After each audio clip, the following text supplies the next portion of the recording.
What's cracking, everyone? It's VenomousStare back with an exciting best of three between two very good players. It's a ZVP between a German Protoss, ShoWTimE, down here in the bottom left of Newkirk, and Dark, the top-tier Korean macro Zerg known for his fast overlord speed, extreme scouting style.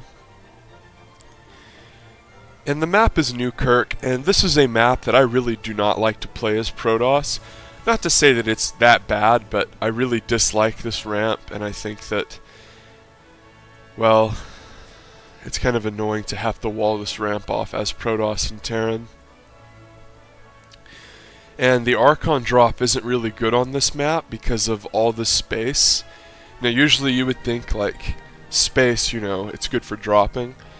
But since the Archon drop is really meta, what that's really good against is super tight spaces that you can just drop behind someone's mineral line, and then when they go to defend with Lings, it's kind of like a cannon rush because they can't get enough surface area to defend.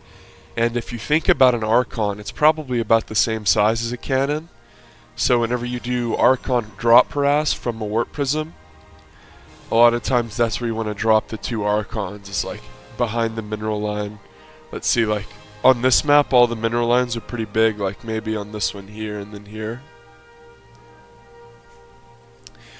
Dark has two Lings coming out here, and he's going to try to deflect the harass for ShoWTimE. Now I like this. Dark is the kind of guy who is never going to take his chances versus Protoss. He knows the truth about Protoss. He knows that at the core Protoss players are really just cheesy guys. And as a Korean player who has excellent macro, he really has to be wary of people trying to cheese him, especially foreigners in tournaments. And ShoWTimE is a very good player, and generally he favors a macro style, and he's been able to take out the top Koreans before. But Dark plays this style versus almost everyone. He's extraordinarily safe. And against ShoWTimE, it actually, if you think about it, as we see, this pro is probably going to get saved by the Adept. But if you think about Dark's style, it's really the best style you could possibly pick for not losing to people who are worse than you. ShoWTimE's going to throw in a couple more gates here, and the Stargate's about to finish for ShoWTimE. And of course Dark sees this. He's been scouting constantly, and he hasn't actually gotten Overlord speed. And another reason kind of why I don't like this map for Protoss is because this choke is so big, most people just say fuck it and build their whatever tech in the wall. So if they're going Robo or Stargate or Twilight, whatever it is, they have to build it in the wall so they're not at a disadvantage. We can see that the Adept is shading back here, and Dark is scouting pretty much everything. And he hasn't even had to get Overlord speed because he knows on this map most people just build their tech at their front door. Evolution Chamber and Spore Crawler out here for Dark. With all of that scouting info, of course he's not going to take damage, really, to this Oracle, like substantial damage. Oracle's always going to kill at least a drone. There's really no way to stop it because the DPS is so high. But what you really want to avoid is the Oracle doing like 5+ kills. Because often if it does 5+ kills, you get behind enough to where you're constantly spending money catching up on drones. Because whenever someone goes Stargate, whether it be for Oracles or Phoenix, they're kind of inherently forcing you to build Spore Crawlers. That's just the natural reaction to it, or you take too much damage. So in its own weird way, Stargate builds are actually very useful even if they don't do damage. A lot of people, I think, at lower levels don't realize that. Adepts are shading forward here. Dark has quite a few Lings. His +1 melee is not done. His Baneling Nest is about to finish. And where did the Adepts go? They escape. I should have been doing the follow command. 13 drones on the way, a huge swell. This is going to be very important because this is going to saturate the third. And then once he gets this many drones, he can really start to do some things. The Oracles dip back in there for a second. But whenever you get 3 base drone economy with Zerg, you know, 55, 60 drones, remember he just lost like 3, that's where you can really start to power and aggressively make units. In general, that's a big generalization, but in terms of having a solid macro footing, I think that's the baseline. As we see the oracles coming back in here, they're going to zap some kills, zap some drones, get some kills, excuse me. And this is the benefit of making 2 oracles, is even if they build a spore, DPS is so high where if you just do some nice shift Q focus firing, you're going to do good damage and get drones. And of course with shields, as long as you don't take a lot of hull damage, you can continuously do this throughout the game. Dark is going to run in with Lings here, see what he can find.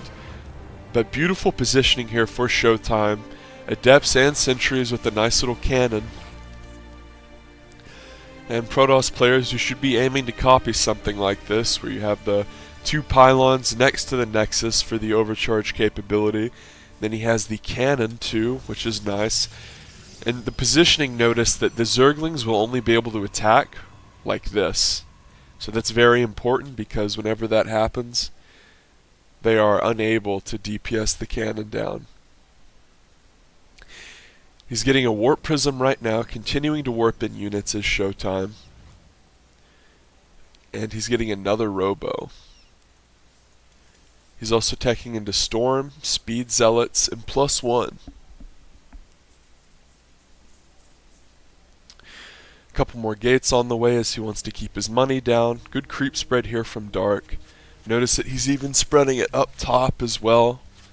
And he's starting to break this tower down. A lot of times Protoss will hide a pylon up here, warp shit in while you attack.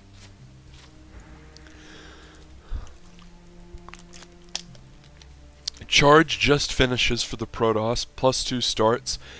Double Immortals are being produced, and I think we might see an attempted Oracle Warp Prism combo here, but you know, to be honest, with Hydra sitting right here waiting for it, I don't really expect it to do much damage.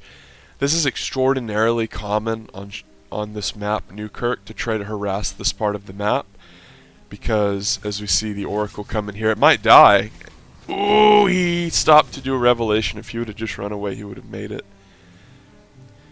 The thing about this map is it's 2 players, obviously, so both players are always going to spawn in these positions, and the air rush distance is very short, so people will frequently try air builds on this map, whether it be Terran doing fast drop builds or double Archon drop. Of course, as I mentioned earlier, double Archon drop really not that good on this map because there's so much room behind the mineral line.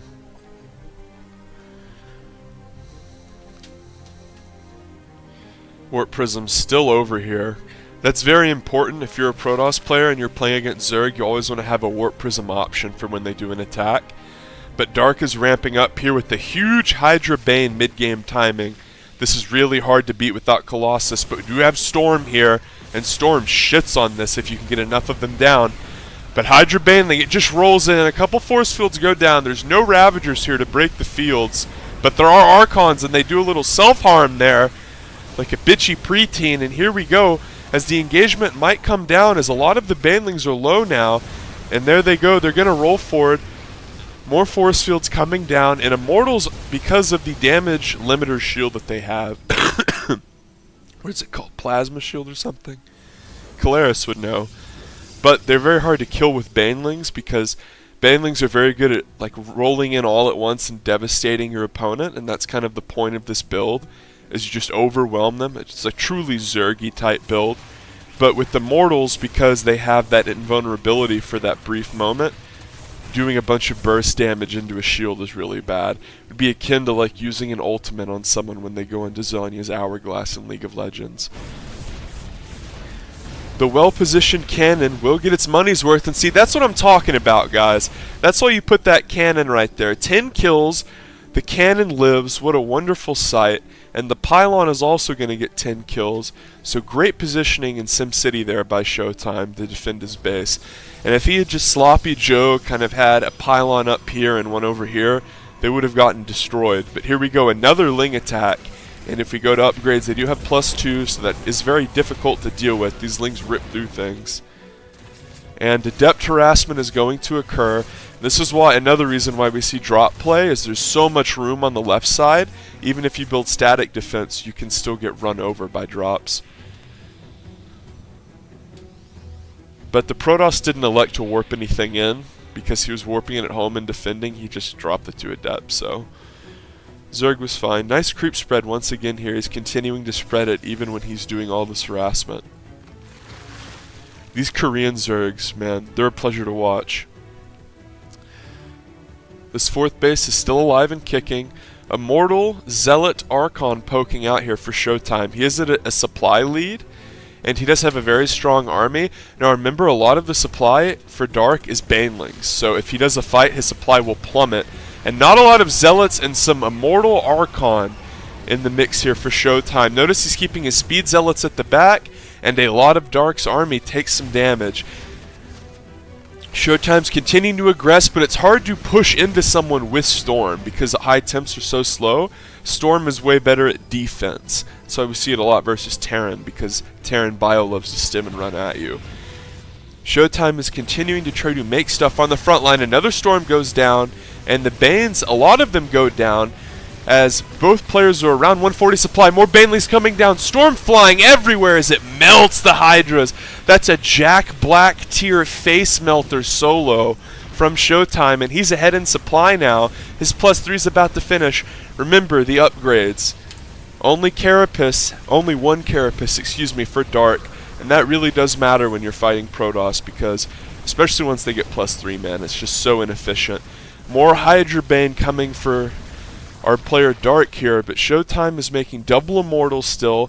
He can warp in high temps for either Archons or Storm, both of which counter Dark. And let me tell you about Archons versus Hydraling, guys. As long as they have some support, they can win out. Not a whole lot of support, though, and the Archon shields are going to drop very low. 2 more Archons, though. And Dark is still rallying out here, trying to defend. His macro is slipping a bit. He's up to 1600 gas, and that's another thing with these mid-game Hydra Bane attacks.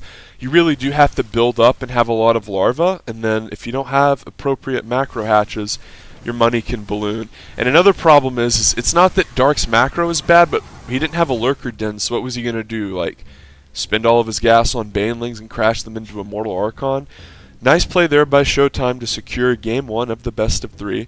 I will be casting the subsequent games in the following days. Make sure you subscribe for more.